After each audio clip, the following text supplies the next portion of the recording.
Well, as everybody is quarantined in their house, I wanted to share with you a quick short story. It's about 6 minutes long called The Ox and the Wild Horse that I wrote many years ago. I want you to see if you can actually see yourself in this story. It's a comparison of two types of people. All right, let's get started.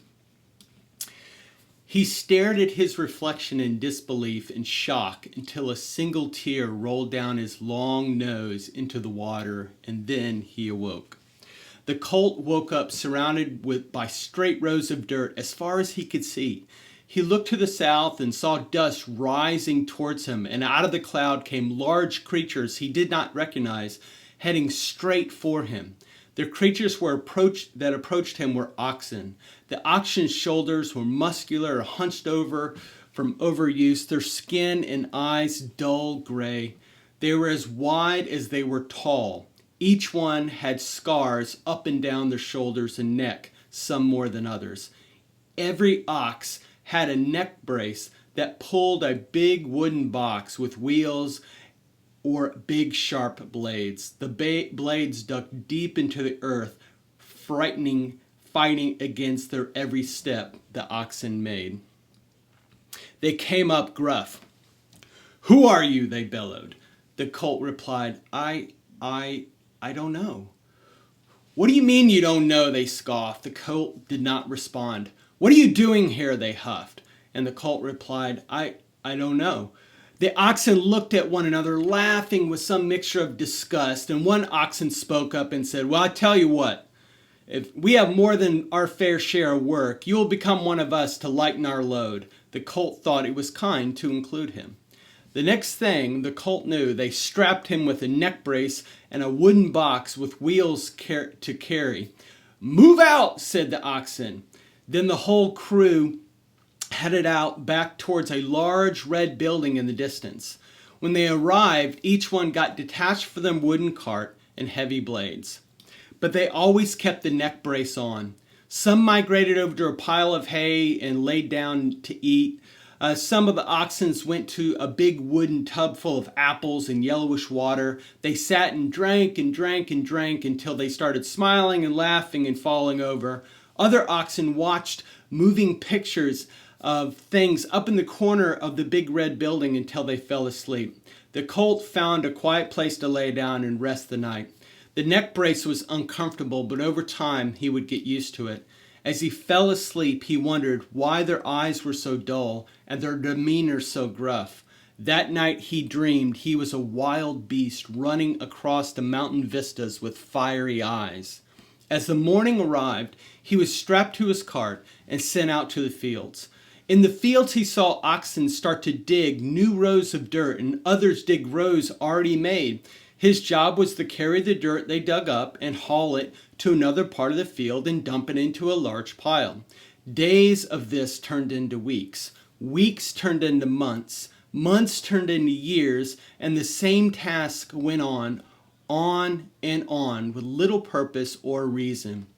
As the years got past, he grew taller than all the other oxen and could haul as much or more than some of the largest oxen.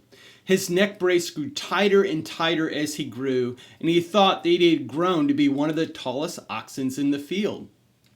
The colt tried various evening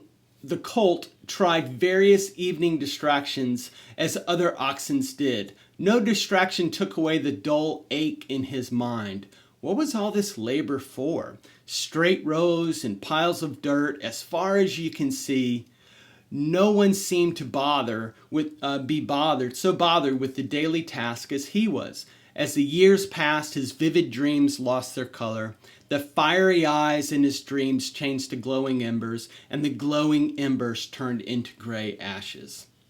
One day, like any other, he was dumping dirt near a row of trees. He heard laughter like he had never heard. With his cart still strapped to him, he made his way through a thin line of trees to an open road. What he saw astonished him. There before him was a whole community of majestic beasts. They were wild horses passing through, larger and more grand than he'd ever seen among the oxen. The horses came in all colors, white, brown, black, even mixed colors as if a painter painted them as his artwork.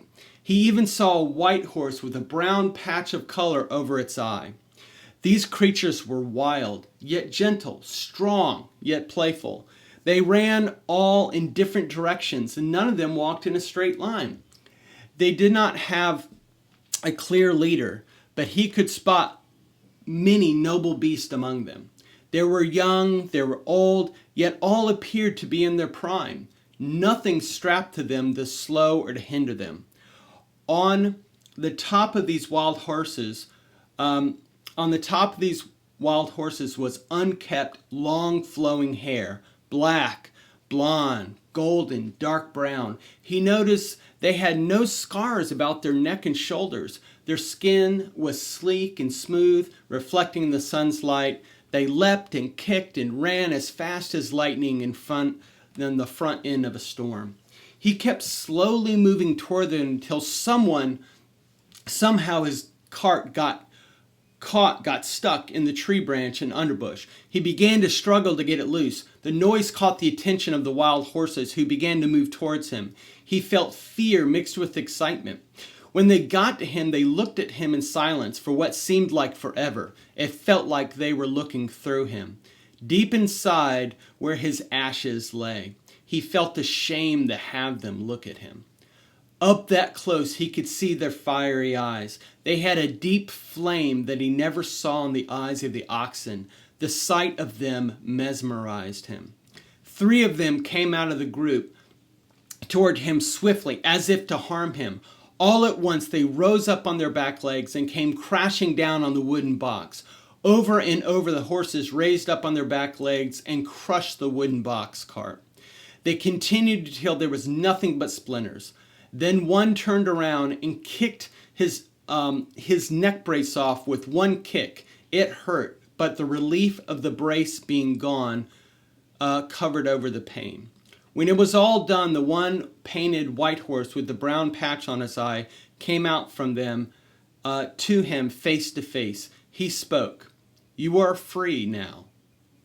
You are free. Now live as you are." As fast as it happened, it was over. They all turned and galloped away. He felt invited to join them, yet he was not asked to. He stood for a moment looking back at the woods where the rose and neck braces waited for him. Then, without a moment's thought, he ran after them. He would join them. When he joined them, they began to run, all of them in full stride. He felt clumsy in his stride, yet he found that he could keep up with them. They ran with such freedom as if they ran to enjoy the feeling of the breeze against their faces. They ran to feel the wind flowing through their mane. He could not figure out why they would include him, an ox. They ran for what seemed like hours over mountains he did not know existed, over grand vistas along other creatures he had never seen before. The sun was so bright, not hot. The air was full of senses that he had never smelled, and with anticipation, each one ran in their own paths, yet they all stayed together. They ran until they came to a lake where they stopped. They bent down to get a drink. He was tired, but it was a different kind of tired. When he bent down to get a drink, staring back at him was a wild horse, not an oxen. He stared at his reflection in disbelief and shock until a single tear rolled down his long nose into the water. He said quietly, "I am not an ox. I am not an ox." And then louder, "I am not an ox. I am not an ox." He continued till the truth was resolute somewhere deep inside of him. As he looked at his reflection again, he saw something faint in his eyes. It was a flicker of a wildfire burning, as it was in his dreams, yet now he was awake. There you go. There's your story time today. I hope you enjoyed it.